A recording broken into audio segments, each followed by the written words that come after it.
Begawan Durna, Bapak Durna sampun mawi busana pinanganten. Ha.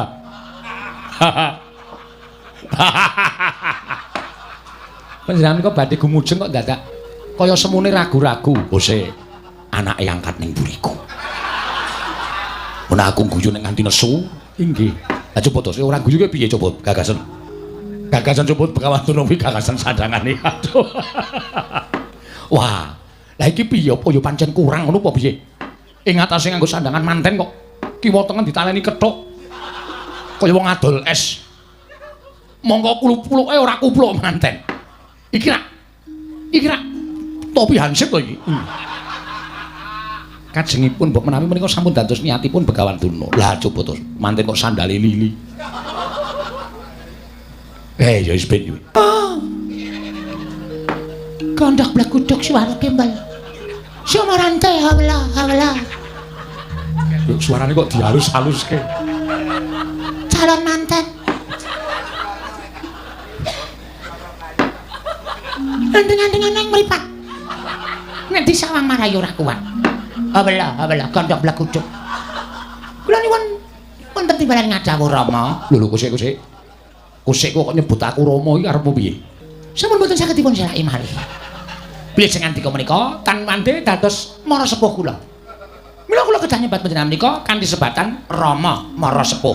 Rama.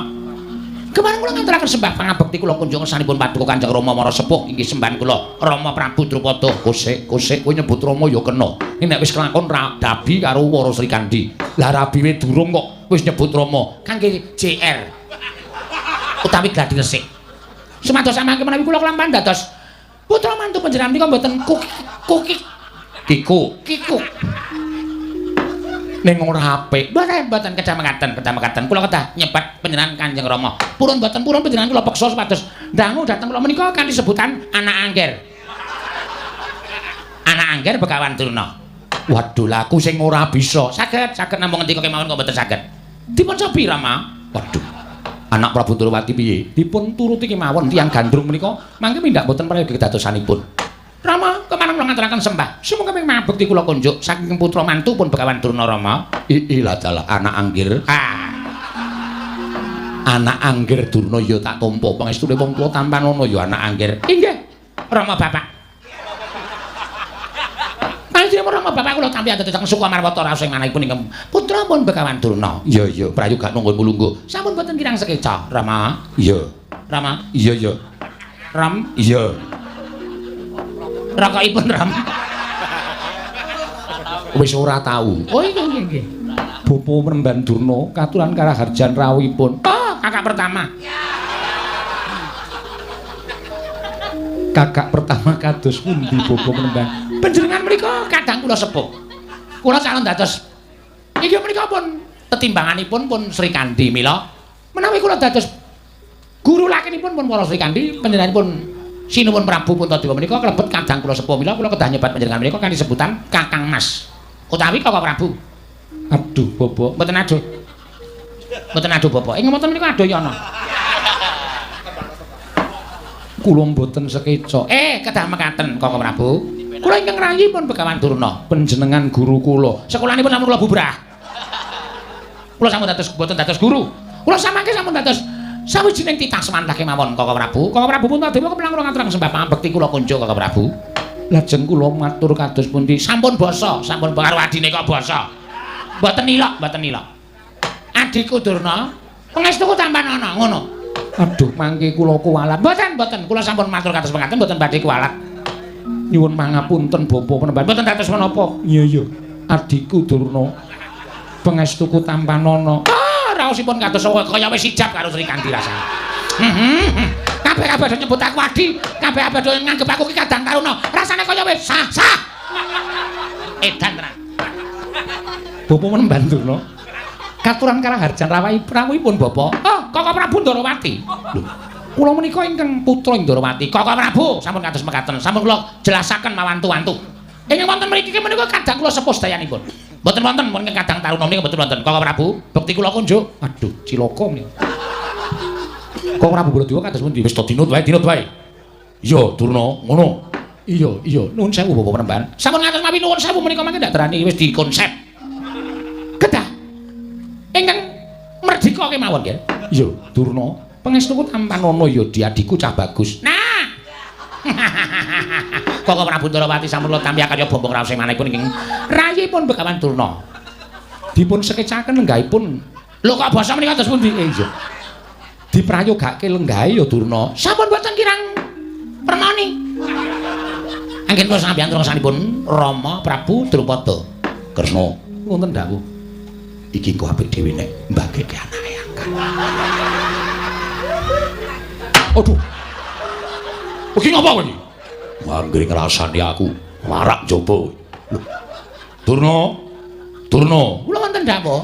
Menika sinten? Aku kadhamu tuwa ing Mandura. Oh, kok Kakang Mas. Kakang Mas Baladewa, Kakang Prabu Tiyang Agung Baladewa. Yo. Padha arep sapraptamu. Wilujeng nering sampikala, Kakang Prabu. Bekti kula ngatur nggih, Kakang Prabu. Kakang Prabu kok. Ya tak tampa pangestuku Tampanono. Kula pun ninggal jimat paripentayan ing kasantosan Kakang Prabu Baladewa. Prayogake Durna. Iki. Wis kek kowe mbagekno. Cerepet. Ayo to. Dinteni lho. Wah, isin aku. Ora sah isin tegese kowe ora ngunggahke derajate wong atuamu. Ora mbake karo wong tuamu. Wah. Durna bapakku. Aku katurake basaku katura. Lho, menika Kakang Mas Werkudara. Wah, mbuh. Aja mbuh. Kowe nek mbuh tegese ora tanggung jawab. Mbageke diwangsuli kok ora wangsulan. Ngene. Iya, Dik. Iya. Ngono. Pangestuku Tampanono, Dik. Aduh, Werkudara. Aduh. Udah pejet bangkeane ora. Wah, Durna bapakku. Kowe iki wong tuaku, kowe bapakku, aja muni ngono. Oh, Kakang Mas. Sameneika sampun wonten Durna kaliyan muridipun Werkudara ingkang wonten namung ingkang rayipun Begawan Durna ing badhe dhaup kaliyan para Sri Kandi mila panjenengan kepernah kadang kula sepuh Kakang Mas Werkudara. Kepareng kula ngaturaken sembah mangabekti kula kunjuk Kakang Mas. Wah, diwangsuli ayo. Iya, Dik, iya ngono. Wah, Menapa panjenengan tega kaliyan kula mboten nampi sembah sungkem kula Kakang Mas? Kakang Mas Werkudara. wah, iki piye to kahanane kok ya ngene iki? Wah, isin aku. Sampun isin, kula kemawon mboten isin kok panjenengan isin. Kula sing tuwa wae ora isin kok panjenengan isin Kakang Mas. Kakang Mas, bukti kula kunjuk Kakang Mas. Iya, Dik. Iya, Dik. Dik iki ngono kowe. Wah, yo. Dik Durna. Tak tombo atur pangabekti. Pangestuku Tampanono. Ah, kula pundi ngajimat paripentayan ing kasantosan Kakang Mas Werkudara. Yo. Wah, telek. Iki ngopo to? Bar apik-apik bage binake kok nyebut ala. Wah, ngerti yo mau ra melu. Nek kene mengisin rasane.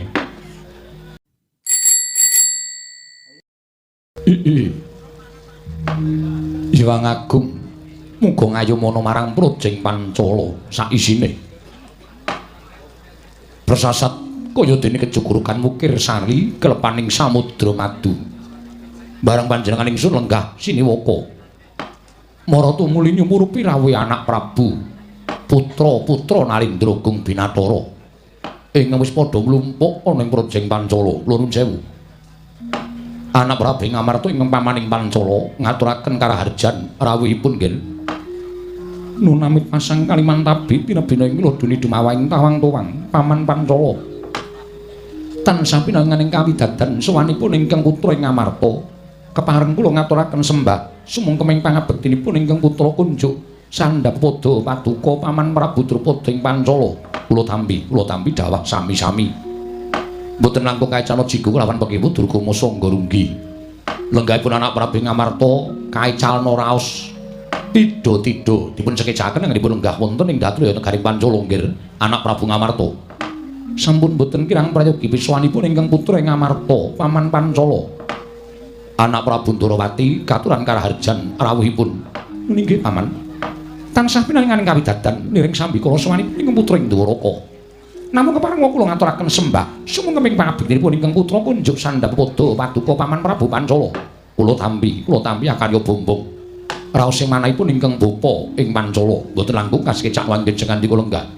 Anak Prabu Ndorowati. Kawula nun sampun boten kirang prayogi bisawanipun ingkang putra Ndorowati, Paman Prabu Drupada.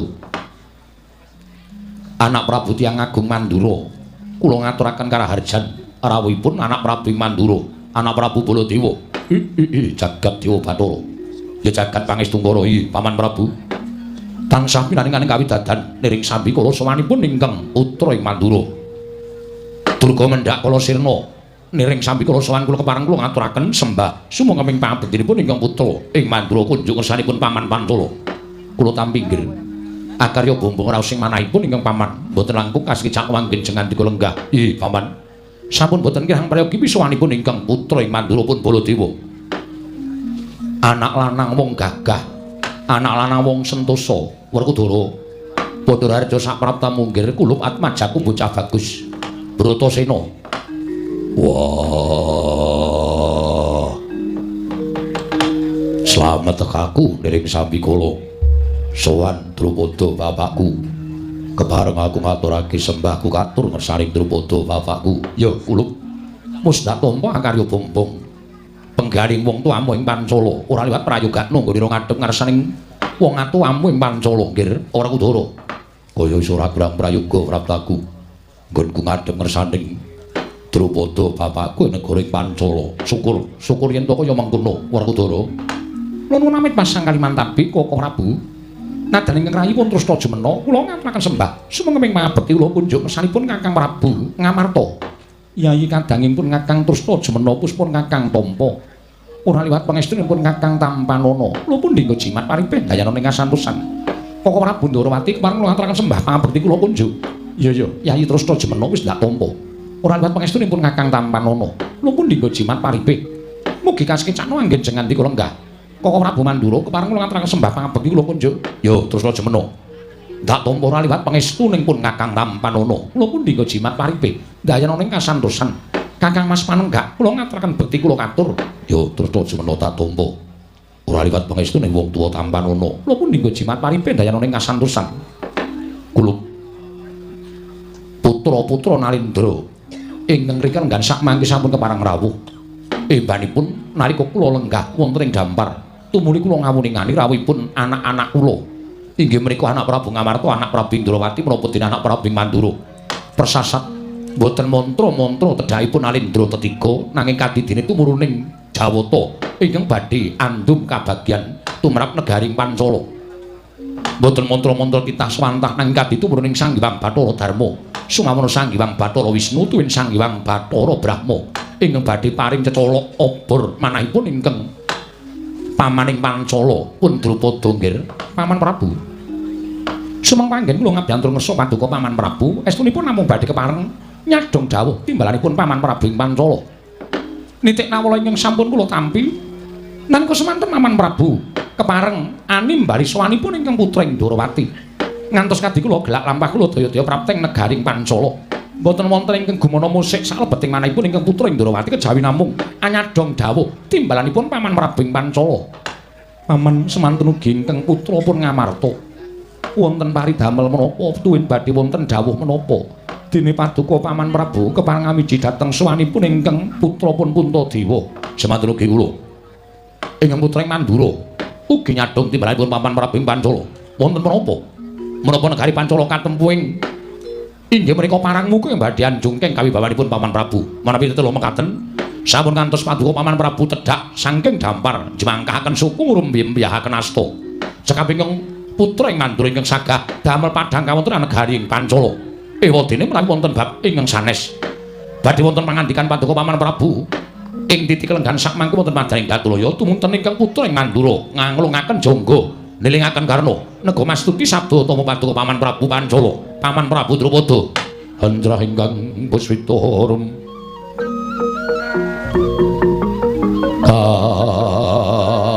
kasiliring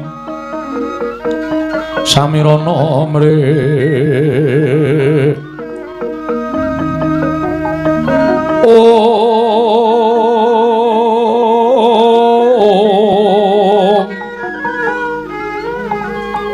sekar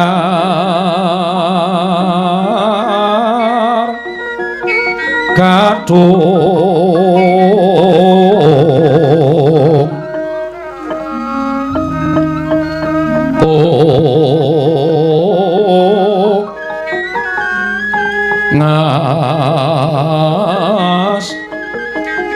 Gandanya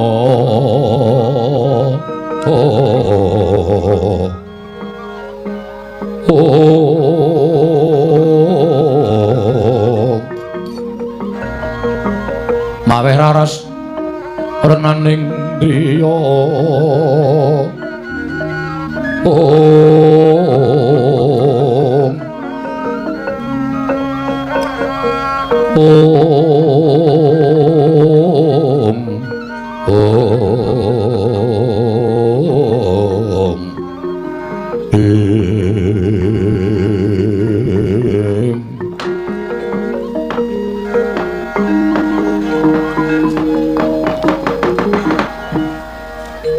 jagat wasisaning Bathara wayah tur jagat nun sewu nggih sareng anak Prabu Ndrawati anak Prabu Ngamarta menapa dina anak Prabu Pandura tumunten munjuk atur kalawan ingkang pamaning Pancala wonten menapa dene kula dinten sakmangke wonten hambaya ngirawuhipun anak-anak kula Nalindra Ngamarta Ndrawati miwah Mandura sanalika sesek raos sing manah kula dene mekaten lampahan ingkang kedasi nandhang ingkang pamaning Pancala nuwun pamunten paman menawi kepareng kawedaring kathah tumunten ngababarna mboten kitang sekedhik aturipun ingkang putra Indrawati sakmangke saged angenteng-entengi dhateng penggalih paduka paman Prabu Pancala nggih cariyosipun mekaten nggih Sabtu ari ingkang kepengker kula menika nampi sowanipun inggih menika kadang kula tunggal guru nalika semanten sami-sami suwita ngersanipun Brahmana Wulandara inggih menika Sang Resi Rama Bargawa duk nalika tasih enem awon-awon kula menika nadyan wujudipun kados mekaten tau tate dados siswanipun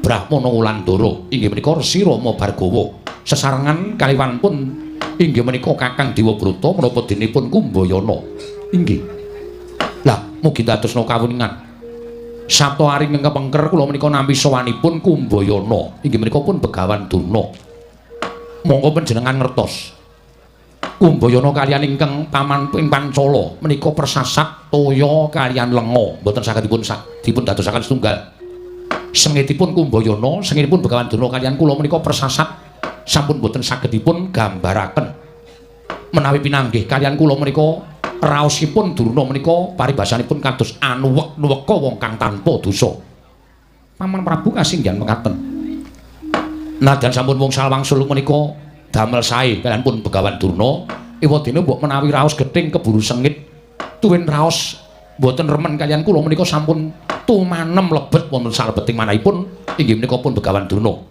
mila mboten aneh menawi pendak-pendak kula pinanggih kaliyan Begawan Durna tartemtu dados regejegan nanging kados ingkang kula aturaken sekawit Sabtu ari ingkang kepengker menika Durna sowan wonten negari Pancala lampahipun dodok monggo kebaing tata krami inggih paman sareng kula dangu Kumbayana apa ta sababe dene sira teka laku dodok ning negara ing Pancala malah kebaing tata krama nganggo unggah-ungguh ora ninggal Subasita sareng Durna kula dangu kados mekaten menika piyambakipun matur waloka dhateng ingkang pamaning Pancala bilih sowanipun menika namung badhe bun-bun enjang anjejawah sonten saknalika tumaratep batos kula Durna sowan kok ngebun-bun jangan jejawah sonten tekesipun sowanipun Begawan Durna menika namung badhe nyuwun kawelasan sareng kula tanjihaken apa ta sababe kok Begawan Durna matur ing kados mekaten jebul piyambakipun menika badhe nglamar dhateng sekaring kedaton ing Pancala ingkang titikel gan sakmangke nedeng ambabar gondo arum ngebaki jagat nuwun sewu tegesipun Begawan Durna sowan wonten negaring Pancala menika nglamar kaliyan putra panjenengan paman Prabu Pancala kasinggihan mekaten ilah dalah jagat waisanipun Bathara wayah tur jagat kok Prabu nggih Begawan Durna sowan wonten negaring Pancala menika miturut pangendhanipun paman Prabu Pancala nedya nglamar dhateng putra-putrinipun paman Prabu Pancala lho kok sik kok kowe kaget iki kagetmu nggo napa iya namung kaget kemawon jernyatanipun Durna menika nuwun sewu bapa penemban Durna menika yuswanipun sampun keladuk sepuh kok sik wong nambut saning akrama kuwi aja diitung nganggo akehing umur. Wong nambut saning akrama iku aja diitung nganggo akehing umur.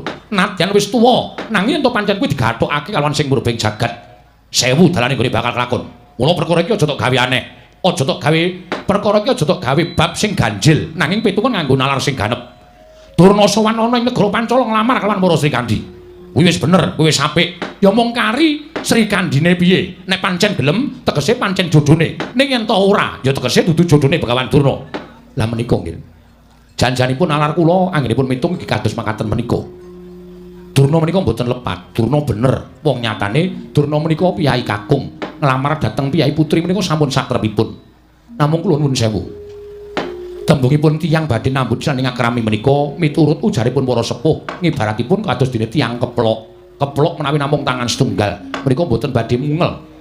Keplok kedah asta kalih tegesipun tresna menika kedah kali-kalianipun ngraosaken raos tresna ya manten lanang ya manten wadon ingkang sami-sami tresnanipun inggih mekaten gampilangipun badhe nginggahaken wonten ing gapuraning gesang inggih menika nambut silaning akrami inggih lajeng kersanipun paman kados pundi wong nyatanipun petanganipun paman Prabu Pancala menika sampun satrepipun ing atasipun Begawan Durna nglamar dhateng kadang kula pun nyayi para Srikandhi bab menika leres ning sakniki kula ajeng tekon paman badhe ndangu menapa miturut anak kula ing Ndrawati menawi Durna menika rabi kaliyan anak kula Srikandhi menika petanganipun pripun? Lho. Petanganipun sae, mboten ngaten. Menawi cekap petangan sae kemawon, kula mboten ngrawuhaken anak-anak kula ingkang pranyata Nalindra ingkang wasis, Nalindra ingkang pinter.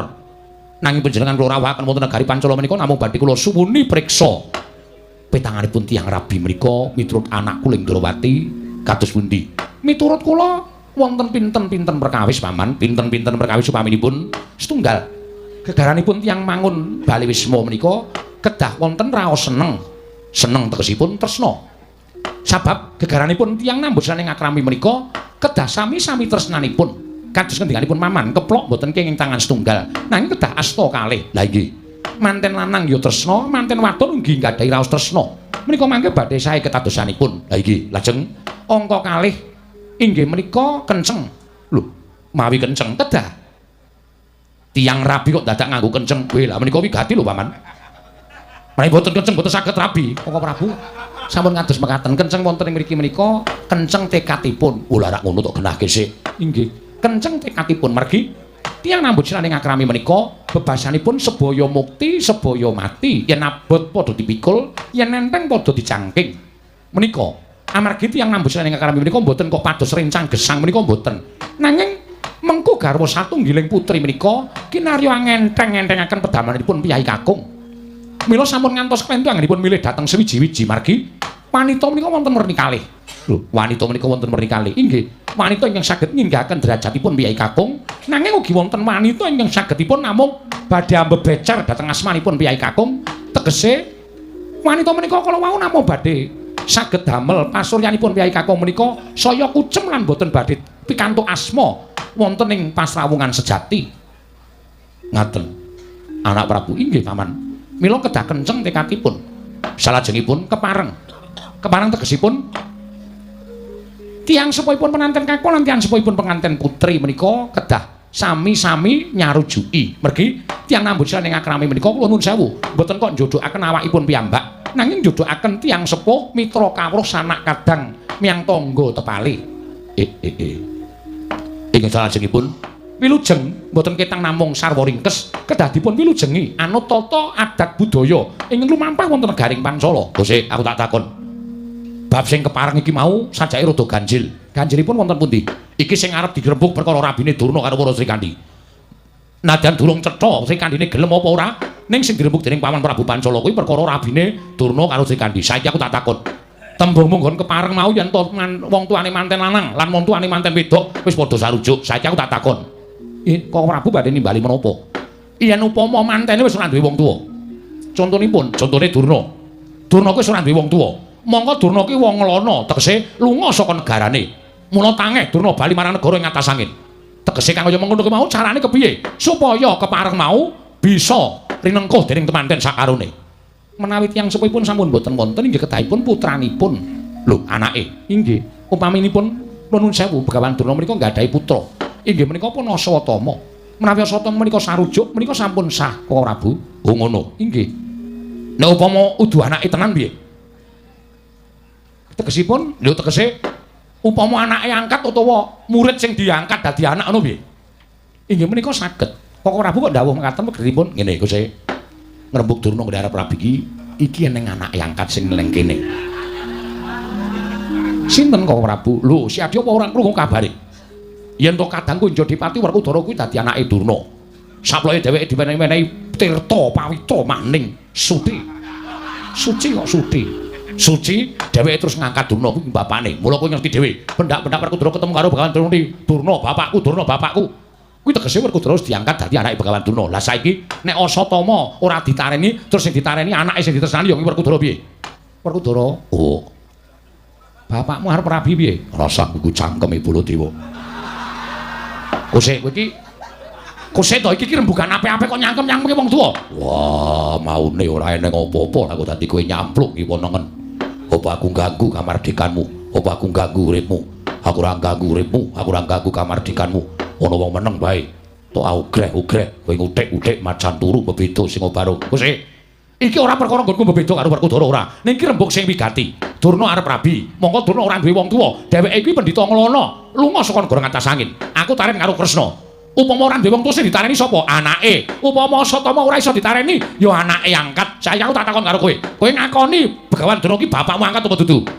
Durna kuwi bapakku, Durna kuwi guruku. Tegese tok anggap wong tuamu. Ya, saiki aku takon karo kowe kok kowe nesu. Perkara Durna arep rabi kok kowe nesu. Kowe apa ora ngrumangsani kok dadekke anak angkat karo Durna?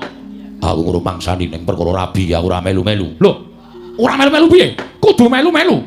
Mergo kowe ki anake angkat sing ditareni kowe. Wah, Baladewa piye? Iso meneng ora? Ora iso meneng tak seret coba tak ida-ida. Werkudara? Nggih. Ya aja nesu wong nyatane pandanganing Koko Prabu kuwi bener. Bener ning aku ora melu cawe-cawe. Lho, kudune Siadi melu cawe-cawe. Grubuten loro. Lho. Guru kok grubuten loro? Mangke riyen menika kok malah kados mekaten kawontenanipun. Nuwun sewu Paman. Samangke tumrap kula ngaten kemawon. Paman kemawon sampun ngantos kodheng penggalipun. Inggih, lajeng kula kadhawan menapa?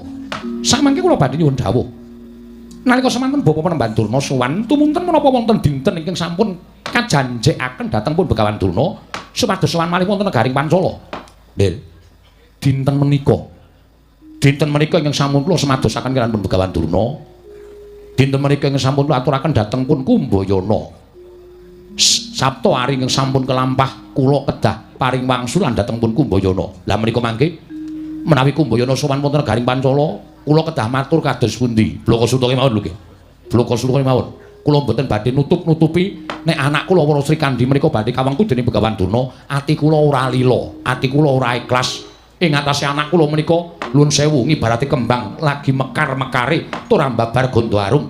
Upama anak kula Sri Kandi menika dikon milih lan menang milih mesti milih satriya utawa nalindra ingkang enom muda tumaruna dasare sak traju sak babakan anak kula pun Wara Sri Kandi.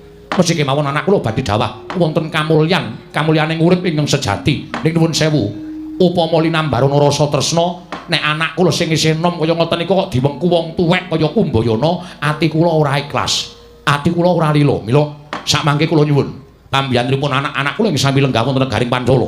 Kula nyuwun dipun biyantu sakmangke menawi Durna sowan wonten negaring Pancala. Kula nyuwun pangapunten. Ingkang pamaning Pancala kaparingan dawuh menapa ing kedah kula aturaken dhateng pun Kumbayana nggih anak Prabu Ndrawati, anak Prabu Ngamarta menapa dene anak kula anak Prabu Mandura.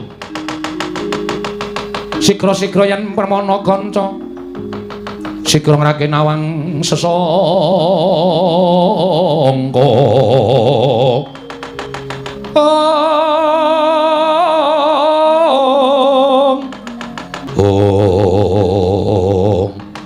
Didemadani negaring Pancala. Nalika semanten sami midhangetaken pangandikanipun Nalindra ing Pancala Prabu Drupada ingkang pungkasan andadosaken legeng madyaning datur ing negaring Pancala.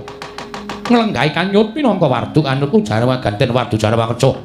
Minangka durung abang durung nandhing basaring pertolo kasaru geger njaba. Piyak ngarsa taping mriki sebal punamu. Apa to kang dadi darunane? Ora nuwancan sing ora Gajah Medha saka Wandilan.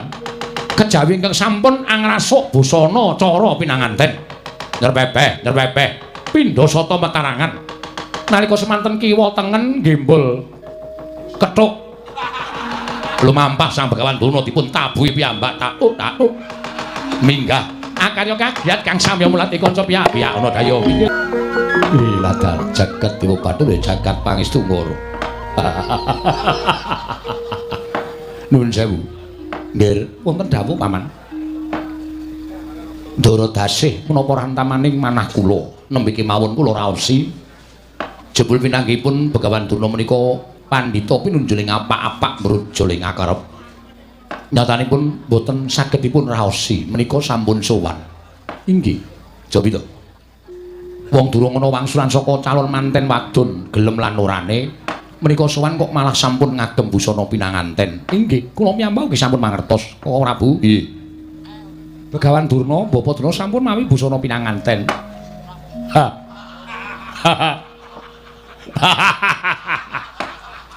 Panjenengan menika badhe gumujeng kok dadak kaya semune ragu-ragu. Bose, anake angkat ning buriku.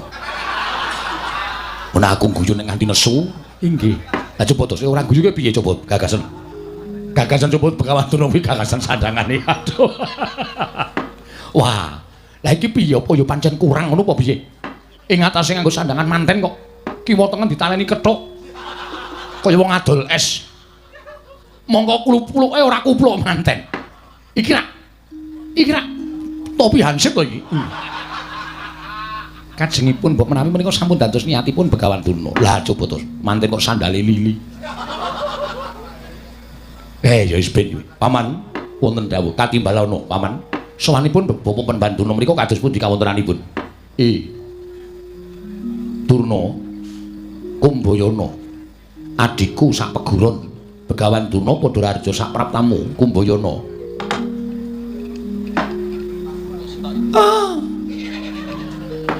Gondok blekuduk suara kembal. Sumarante Allah.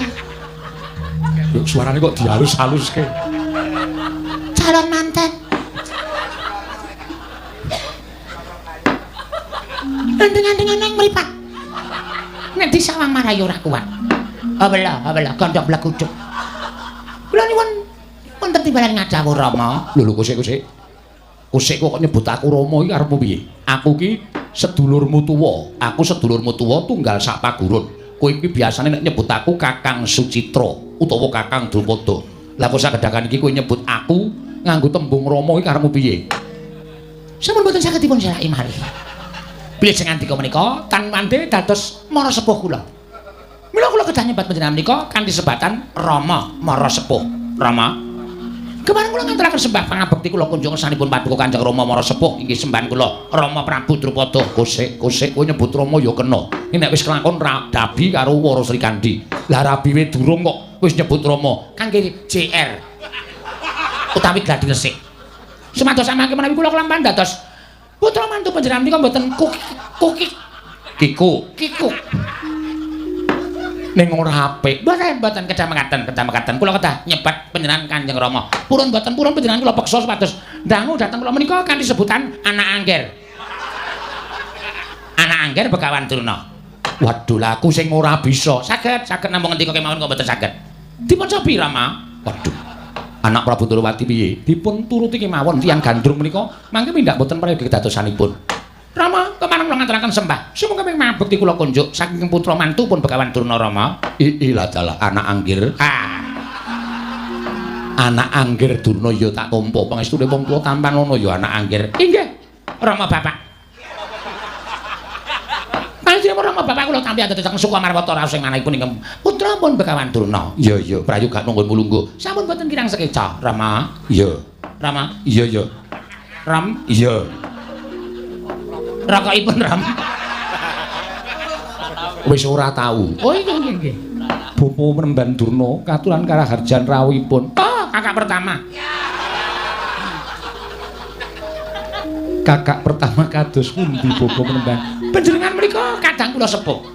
Kula calon dados inggih menika pun tetimbanganipun pun Srikandhi mila menawi kula dados guru lakinipun pun para Srikandhi panjenenganipun Sinuwun Prabu Puntadewa menika kalebet kadang kula sepuh mila kula kedah nyebat panjenengan menika kanthi sebutan Kakang Mas utawi Kakang Prabu. Aduh, Bapak. Mboten aduh. Mboten aduh, Bapak. Ing mboten menika aduh ya ana. Kula mboten sekeca. Kedah mekaten Kakang Prabu. Kula ingkang rayi pun Begawan Durna. Panjenengan guru kula. Sekolanipun sampun kula bubrah. Kula sampun dados mboten dados guru. Kula samangke sampun dados sawijining titah semantah kemawon Kakang Prabu. Kakang Prabu Puntadewa keplang kula ngaturaken sembah pangabekti kula kunjuk Kakang Prabu. Lajeng kula matur kados pundi? Sampun basa, sampun karo adine kok basa. Mboten ilok. Adikku Durna, pangestuku tampan ana ngono. Aduh, mangke kula kuwalat. Mboten, kula sampun matur kados mekaten mboten badhe kuwalat. Nyuwun mangapunten Bapa Penemban. Mboten dados menapa. Iya iya. Adikku Durna. Pangestuku tampanana. Raosipun kados kaya wis ijab karo Sri Kandi rasane. Kabeh-kabeh do nyebut aku Adi, kabeh-kabeh do nganggep aku ki Kadang Taruna. Rasane kaya wis sah. Edan tenan. Bapa Penemban Durna. Katuran Karaharjan rawuhi pramipun Bapak. Kakang Prabu Ndarawati. Lho, kula menika ingkang putra Ndarawati. Kakang Prabu, sampun kados mekaten. Sampun kula jelasaken mawantu-wantu. Ingkang wonten mriki menika kadang kula sepuh sedayanipun. Mboten wonten wonten Kadang Taruna menika mboten wonten. Kakang Prabu, bekti kula kunjuk. Aduh, cilaka menika. Kakang Prabu Baladewa kados pundi? Wis to dinut wae. Iya, Durna, ngono. Iya, nuwun sewu Bapak Penemban. Sampun ngatos mawi nuwun sewu menika mangke ndak derani wis dikonsep. Kedah.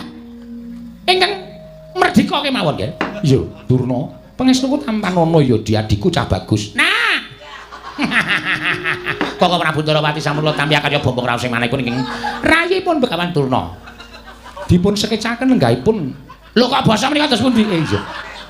Diprayogake lenggahe ya Durna. Sampun boten kirang permoni. Anggen kula sampeyan rongsanipun Rama Prabu Drupada.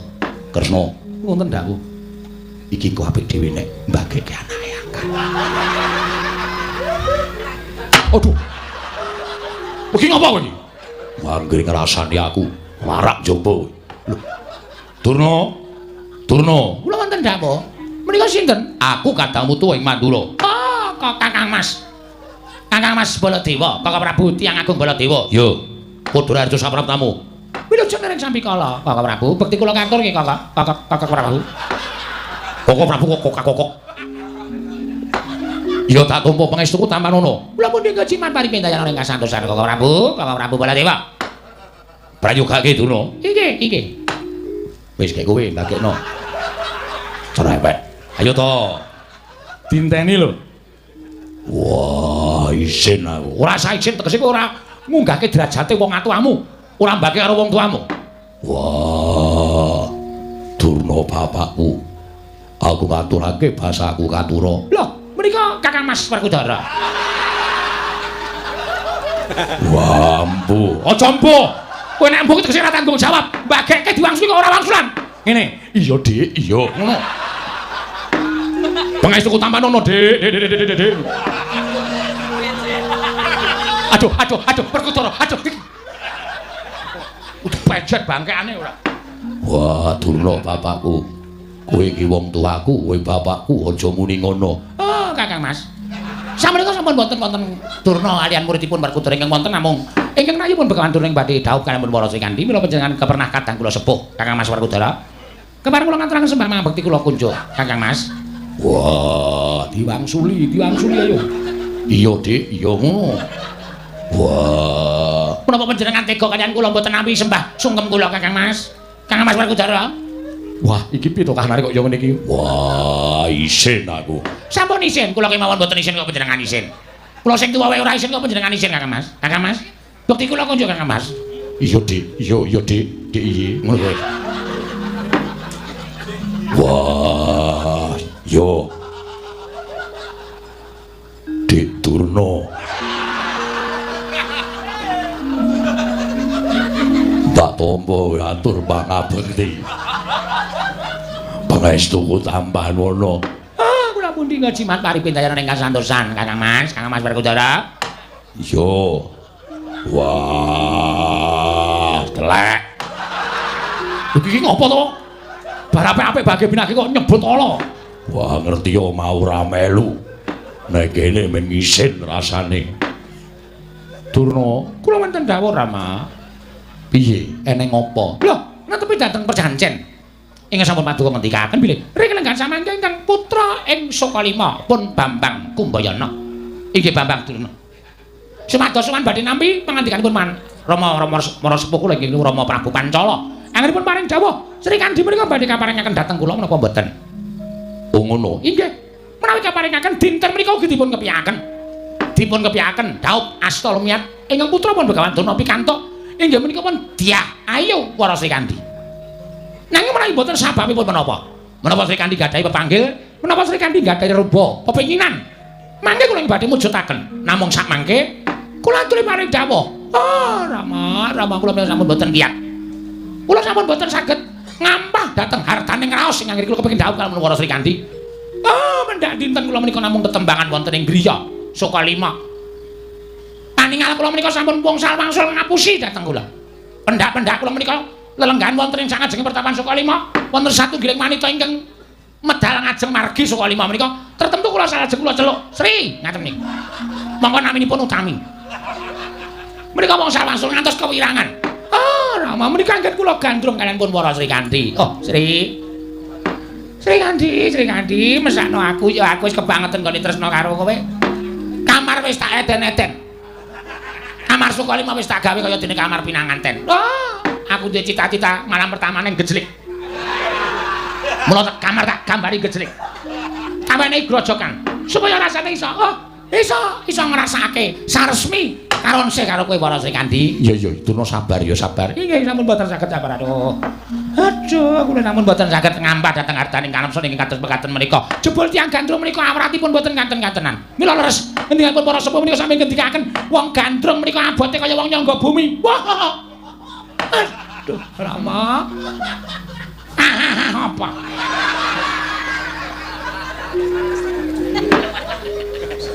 Kathahipun laron-laron. Ing dinten sakmangke menika mapan wonten negaring Pancala menika dados pratandha laron kemawon mangayu bagya badhe dawuh kula. Sami remen-remen suka-suka, parisuka. Sami mabur ngilen ngetan. Sami remen menika tan tandha bilih. Sami mangayu bagya kabagyan kula. Anggen kula badhe dawuh para Sri Kandi. Ah, menika kala wau cantrik-cantrik sampun kula dawuh supados ngukupi laron-laron. Kinarya suguhan bincang menawi kula resepsi. Ceplok indok. Larone sak gegem ndoke ndok cecak. Lah. Ora iso kempel. Gosik to Durna aku tak. Panjenengan badhe pangliman karo Rama. Kula semanggaken Rama nggih, kula semanggaken. Mbaya ora sak penakmu dhewe. Nganggo tatanan. Mboten menapa-menapa, mboten menapa-menapa. Kala wau ketua panitia sampun paring dawuh, waton gayeng ngaten mawon. Ning lak ya ora sak karepmu dhewe. Kula menika nawi gandrung kados mekaten menika. Aduh, Rama. Rama marah sepuh kula sampun boten kian mbok Sri Kandi dipun dawuhi semantos sowan mriki. Lah, niatku pancen ngono. Menika saestu. Iya, pancen kaya ngono ingkang bakal tak lakoni. Wandanya. Lho. Saking remen kula. Iya, engko Sri Kandi tak timbalane sowan mrene. Oh nggih, saken dawuh. Engko ben wangsulan dhewe karo kowe. Mergo kowe ngerti. Sing bakal nglakoni dawuh kuwi ora aku. Nggih, menapa kula kok ngrabi Prabu Pancala? Tenan. Pit lanang kok musuh pit lanang. Keneh poroke bengkong. Ning sing rabi iki Sri Kandi. Lah iki, mula sing menehi wangsulan ya ben anakku Sri Kandi, men kowe marem. Mergo yen kanthi mengko aku maringake Sri Kandi nek anakku Sri Kandi ora gelem, lak ya ora prayoga, mesti kowe ngamuk ning Pancala. Mesti. Wah, kula menawi mboten pamandhap kula Sri Kandi menika. Nadyan dipalang ngono bakal mlumpat dirantya bakal medhot. Sapa sing palangi karepe Begawan Drona? Rawe lantas malang putung. Mila, Rama. Sampun ngantos ingkang putra menika ngamuk pungga wonten negaring Pancala kula ajeng maringaken ke putra pun Sri Kandi menika. Badhe kula bayang wonten ing Sukalima badhe kula muktekaken. Mboten-mbotenipun para Sri Kandi menika dawuh wonten ing Padasuri nanging badhe dawuh wonten ing Jurang Grawah. Napa kasur babut. Nun pangapunten, kesesa. Iya. Yen ngono disronto sawetara. Sinten? Ranto. Dudu. Disronto sawetara. Aku tak nimbali karo Sri Kandi. Oh nggih, kula tak persiapan. Menawi ngantos Sri Kandi menika mangke sowan wonten mriki tumunten nyawang kalian kula. Mesti kepilut. Aku wis gunakake pengasihan. Wis gunakake asmara dana, asmara tantra. Wis mesti bakal kegut karo Begawan Drona. Wis tak raupi epek-epekku. Wong wadon nyawang aku katon 6. Wong lanang awak katon tuwa. Dadi seneng karo wong wadon tok. Wih lah dalah wis nganggo pengasihan barang to, Dik. Sampun, Kakak. Ya syukur. Mergo durung mbok ngenahke cerewet. Wah, iki sing terakhir. Apa? Iki sing gari dhewe. Wah, kene kowe sing ngejek aku tak jangka dengkek boyokmu. Wah, kok ancamane kok le berat. Monggo. Tumuli ingkang putra menwar sing katimbalan sowan wonten negaring Pancala wonten madaning Datu Murti, Datu Laya menika. Penemban. Kok penemban. Rama Marasepuh.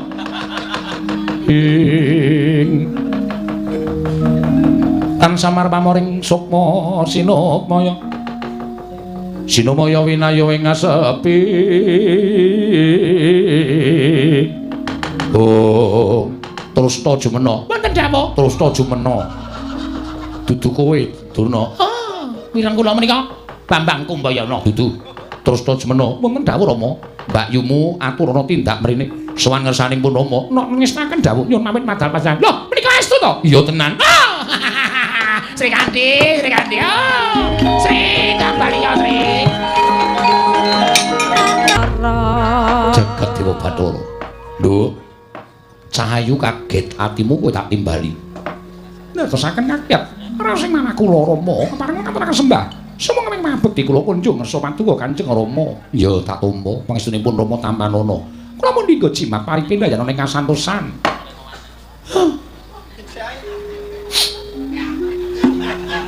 Sri Kandi wong kok kaya ngono ta lampumu wae wis marai aku ki ngasih kepengin copot kaos mergo pancen yo minyak wangimu iki apa to Sri Kandi iki ketoke kok kaya odonono wah ya pendhita tuwa ngono minyak wangi wis nganti ora metu odorono isih metu ki ora dono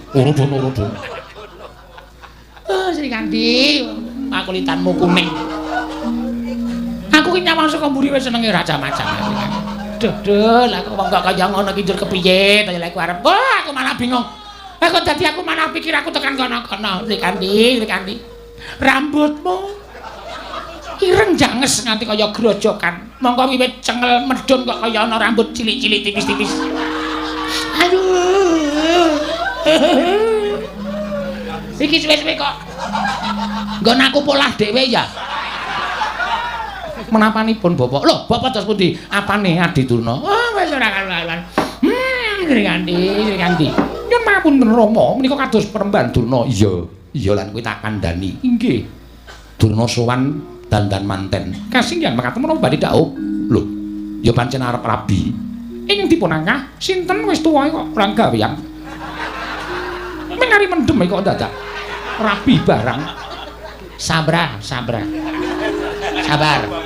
aku tau nek apa-apa ora apa-apa Sri Kandi aku tau nek kepiye-kepiye ki nang sing nek wong sing tak tresnani ora bakal nesu kuwi ciri khasku aku diunekke apa-apa ora bakal nesu karo wong sing tak tresnani nek sing ngunekke wong liya wah jojo tumbak cangkem nek gandeng sing ngunekke kowe aku ora bakal nesu Sri Kandi nyun mapunten panjenenganipun gayuh menika putri saking Pundri pundi kok Pundri inggih lah menika lho kula gila nuwun sewu lho ambeganipun Begawan Durna menika nuwun sewu wonten cengal kula menika prindang-prinding aduh Sri Kandi aja omong kaya ngono Sri Kandi aja kok kowe aku ki mambu parfum kowe merinding kabeh rasane Sri Kandi oh iki nek lakon dadi bojoku wah rampung ijab terus tak pondong swatama tak tendang sirahe men semaput men ora ana sing ganggu gawe karo Sri Kandi tak pondong aduh Sri Kandi wis ora iso mbayake aku ora iso berkata-kata Sri Kandi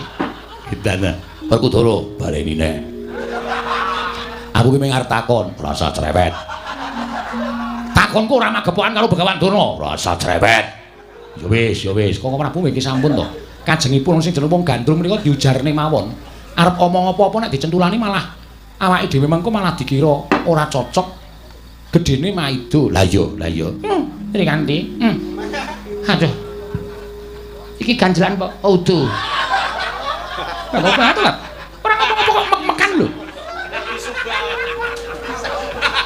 kaya ganjelane bola asli nek ganjelan ki ditaboki mabok ngono Sri Kandi nyicil ya Sri Kandi nyicil apa Sri Kandi wonten dawuh lawe tak kandhani ya sing diangkah arep dirabi karo Durna kuwi kowe obat gandri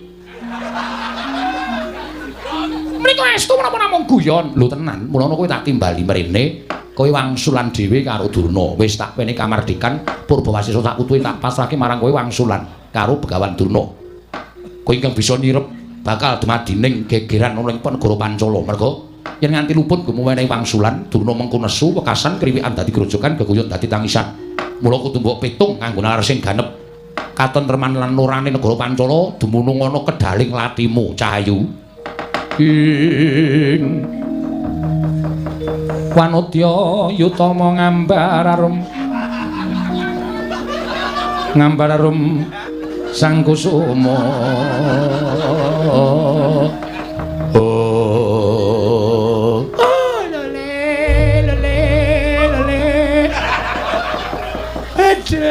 wong kok kaya ngono ayune batu-batu. Dasare mbranyak. Nek omongan ora terdak-terdok ning mesti receh. Aduh, Trikandi. Aduh. Lah kok dadi bareng kowe mengo kowe nyawang aku kaya nyawang lampu mobil. Silao neng meripat kaya blereng banget Trikandi mergo ayumu ing kliwat ukur. Mari basa widodari ngejawantah. Oh, Trikandi. Waduh sinamu. Batang-batang ya. Rambutmu ngarep kok kaya iso rata, kaya bathuk kok kaya dipageri.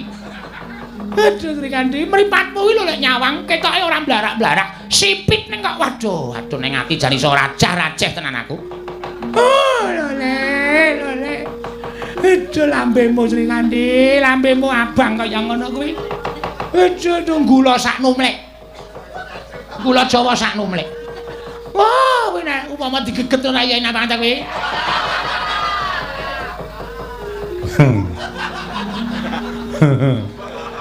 Jual jawil ngopo? Kowe iki ngopo to kesamluk tangane kok jual jawil? Wah, ida-ida kowe. Lho, ora ono apa-apa karo ida-ida.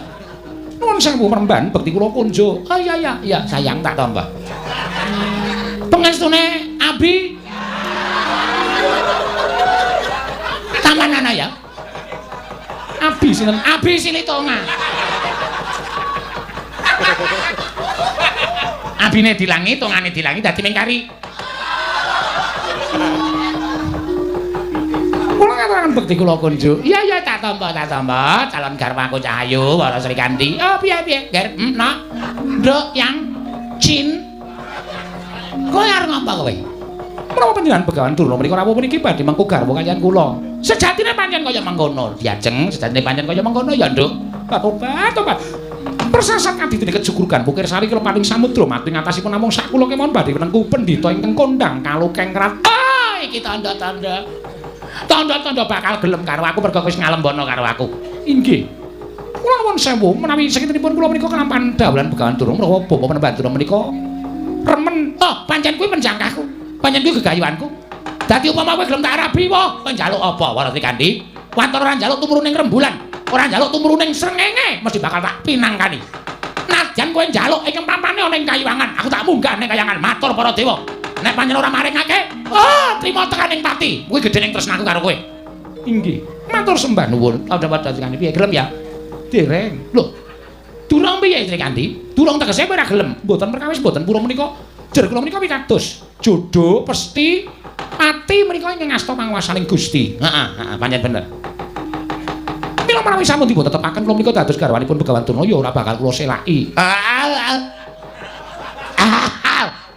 Iki kok dadi aku kok seret banget kok iki aku. Terus. Nanging kula nuwun sewu, umumipun lampahipun langsunipun kewantah kelampan menawi putri menika manih badhe mloko dening kakung menika biasanipun nyuwun menapa-menapa. Tak turuti. Kowe njaluk gelang? Heeh. Njaluk gelang, Mas, 24 karat tak pinangkani. Kowe njaluk apa? Kowe njaluk suweng sing gedene sak kurungan jagung. Men kewer-kewer kupingmu, ha. Tak pinangkani apa? Untukmu diwenehi kawat, heeh. Diwenehi apa jenenge iki bekel. Ngarani wis salah. Ya ben. Apa untukmu diwenehi betel? Engko dititiki alon-alon. Betel. Apa kok njaluk saben dina kowe dipijeti karo danyang-danyang karo ban-ban mesti kelakon. Trikandi waton kowe njaluk nyamping saka emas sing diblebek iso tak nggo jarikan. Oh, tak turuti. Driji 5. Engko namu kuwi diwenehi ali-ali kabeh. Heeh, gelang sikil. Omong sabuk saka mutiara, omong. Apa kowe njaluk kemben saka mutiara? Waton kowe ora ngrasake ting celekip lho. Ya, engko tak pinangkani. Mboten Peremban. Nanging kula nyuwun apa Cahayu? Sawetawis Taman Mairakaca menika risak. Mergi pangapunipun Prabu Jungkung Mardiya. Lho. Taman Mairakaca rusak inggih. Kula sagawe nengku dening sinten kemawon matur saged ndandosi Taman Mairakaca menika wangsul kados wingi uni. Kula mboten wonten lan kula mboten kepengin wonten godhong setunggal kemawon ingkang gogrok. Tuan pang-pangan ingkang tugel kedahipun sami kaliyan nalika dereng risak. Menawi ngantos wonten pang ingkang tugel godhong ingkang gogrok menika ateges boten saged lan boten kelampahan garwa dalem menapa Gusti Kandi. Nanging menawi Bapak Panembahan menika saged mujudaken Taman Mairakaca dados kados wingi uni patobat. Kula sagawi nengku garwa dene Patuko Bapak Panembahan Durna, Bapak Panembahan Sukalima.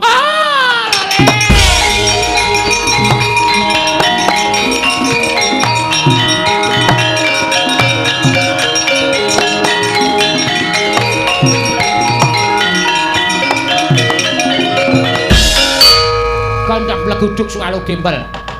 Somorante, awela. Sri Kandi. Gedhe cilike kowe nyoba karo Begawan Durna. Kowe nyoba marang katyasaning Begawan Durna. Oh, apa mbok anggap aku wong loro saudon telu saurupan? Apa mbok anggap aku wong pendhita cepete? Iya. Neming dandani Taman Mairakaca kae ora bakal gantaran dina mesti iso lakon tak dandani. Ora bakal ana godhong siji wae sing gogrok, pang sing coklek mesti bali pulih kaya wingi uni. Kowe ora ngerti. Kowe nyembah karo Begawan Durna. Taman pintar ke sapa sing bangun? Sing bangun? Ya kowe Kota Majang ayo Jakarta.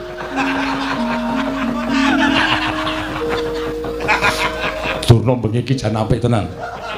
Menengo. Iya. Apa-apa kok seneni, Kula yen ta perkara kowe duwe pepanggil reruba.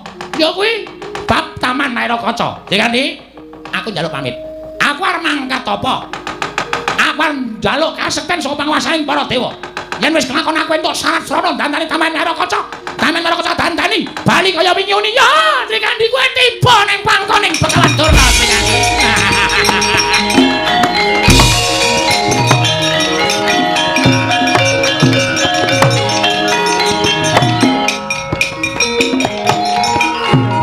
Ketimu batur jagat Pakistunggur. Trikandi. Kula maring adhawu Rama. Jebul tinemune kowe wong wadon ingkang lantip panggraitane iso ngrampungi perkara. Aku ya gumun ora kaya sak gedhakan iki aku dadi kaya ngene. Kraman sing tumanduk ning Projeng Pancul. Lho, kraman menapa, Rama? Narendra Prabu Ralonsari netapaken para wadyabala damel kisruh. Kula menika ngantos kaget panjenenganipun paring mangandikan sampun ngantos ketularan Begawan Durna lho, Paman. Oh iki boten. Ayo kaya ngono kuwi karepku supaya kowe bisa ngrampungi perkara kanthi bener. Tegese Durna ora bakal muntap atine ning bakal mbudidaya dandani Taman Mairakaca. Sri Kandi, kula wonten maring adhawu. Ning tak jaluk upama Begawan Durna kae mengko bisa dandani Taman Mairakaca kaya aja selak. Yen kowe selak, tegese kowe ngobong jagat Pancala. Lho nggih ngestaken dawuh. Menawi Begawan Durna saged ndandosi Taman Mairakaca tuwin bangun Taman Mairakaca. Nyuwun ngapunten Rama, tartemtu kula badhe nderek kersanipun Begawan Durna. Lah, kaya ngono sing tak karepake. Ya mungkin supaya njaga aja nganti ana kang gawe geger sarta ana payu-payukatan ping samirana. Anak Prabu Ndrawati, anak Prabu Mandura, tuwin anak kula ing Ngamarta supados sampun ngantos kundur rumiyin ngentosi lelampahan menika paripurna. Inggih, ngestaken dawuh Paman. Nggih, ngestaken dawuh Paman. Paman Prabu ngestaken dawuh. Anak Werkudara. Drupada bapakku piye? Reksana negara ing Pancala. Aja negake kawan pamanmu Drupada yen nganti ana pengamuking Begawan Durna. Ya ngestake dawuh. Terus semeno wonten timbaning adawuh. Budhanu kang padha sibeng ingsun kundur ngedatun. Kula nyuwun padal pasilan Sing ati-ati aja kaya bocah cilik terus semeno. Purna gatining pananggilan. Saudara kundur ngedatun jeluk saking dampar kendara kinapit gambaran gading kadharaken sangganing Purban Ceti. Manggung ketanggung Jaka Paloro ingkang sami ngambil patraning keprabun. Kawis tinggal saking Mandura tindaknya Sri Naranata. Katingal gumebyar busananing Sri Naranata wau.